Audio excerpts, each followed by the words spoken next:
anxious for nothing. Then you try to make excuses. And you say, but God say I didn't put no but in there behind my commands. Listen, God say if you would just get back in class. He said my command upon your life in the first chapter of Genesis. He said I put you here to be fruitful. Most of you are bearing fruit, but it's got worms in there because you did not do the proper planting. Do you know when worms eat up the apples in a tree, there's something going on down around the roots? Do you know can't no worms eat up the apples on a healthy tree? You can go and pick an apple off of a healthy tree and ain't got to look and see, is it bruised? Does it have a worm in it? And if something start going wrong with a tree, don't worry about the branches.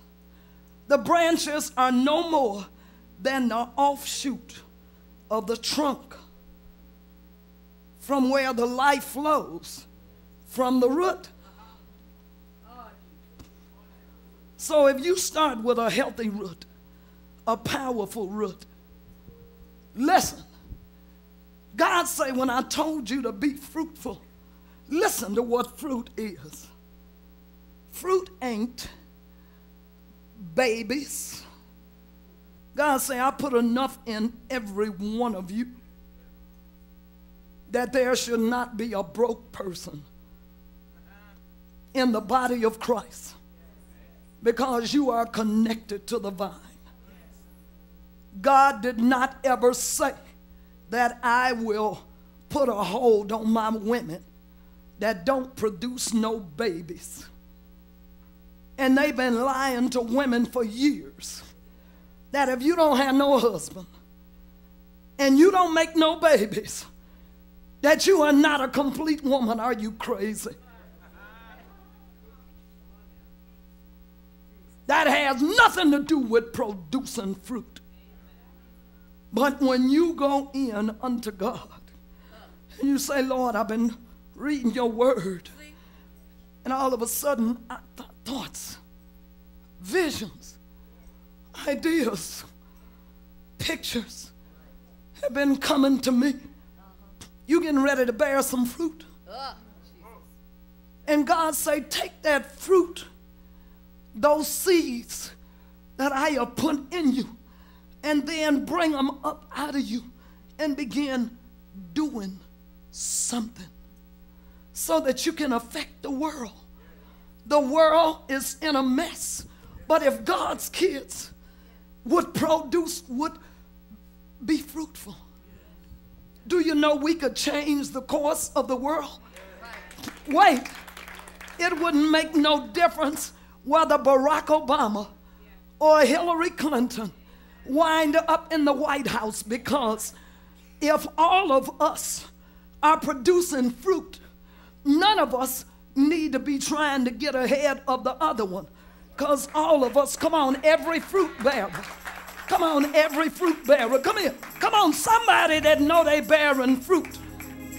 Listen, if he have made every one of us the head and none of us the tail, let me show you how fruit goes forward. Right foot.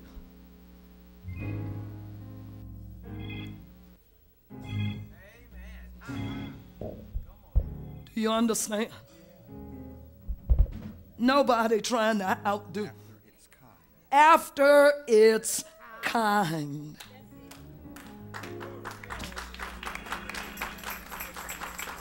Listen, every one of you in here, let me tell you something. God ordained for you to be up in here today. God didn't wake us up and birth us out of eternity into time to waste people's life. smelling and feeling. And no.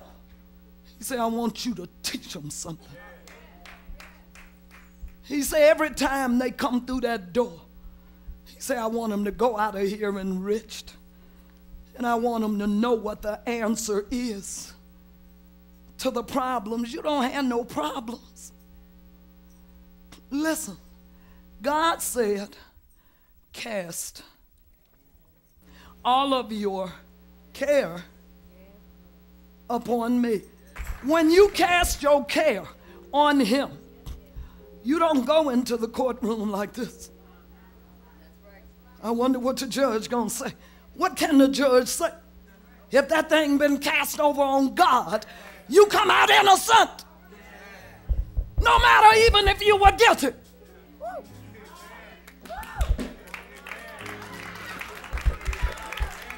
Because you get two choices going in.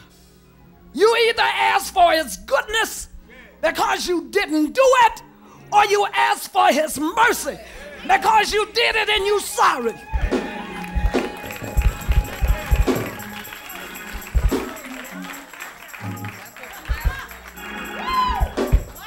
Listen, you don't go before the bank wondering if they have approved your loan. You go in with the bag so you can carry out all the money. Listen, in your mind, you go with the bag. Of course, it's going to be a bank transfer. But you don't go in there if you don't have an account with a routing number and an account number. So you don't have to do it like the old-fashioned people that don't know nothing.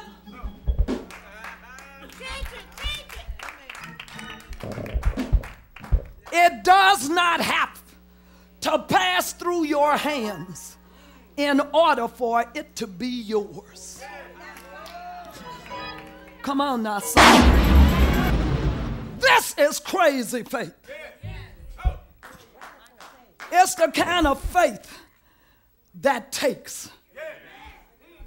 Y'all heard about that kind of faith?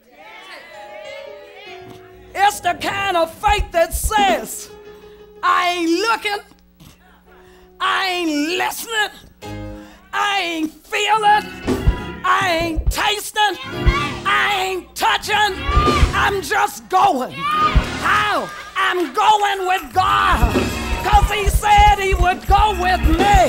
Oh, I decree a radical change in the lives of every human being. If you ain't human, you can't get this, okay? But for whatever human being came in here looking for the answer, looking for direction, looking for one little word, just one little word that will make me not give up, no matter what 100 other people say.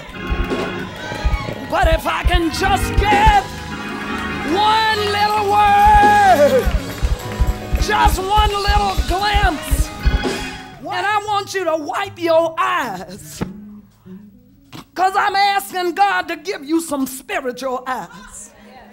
Did you do it? Come on. Now look, I want you to look out there. I want you to see your sick baby getting up out of bed and walking.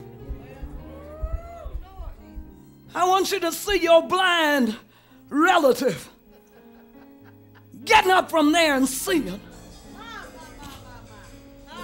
I want you to see your lame friends getting up out that chair and walking. Even if somebody is bald-headed and needs some hair, I want you to see the hair follicles becoming alive and shooting out some offshoots of hair on their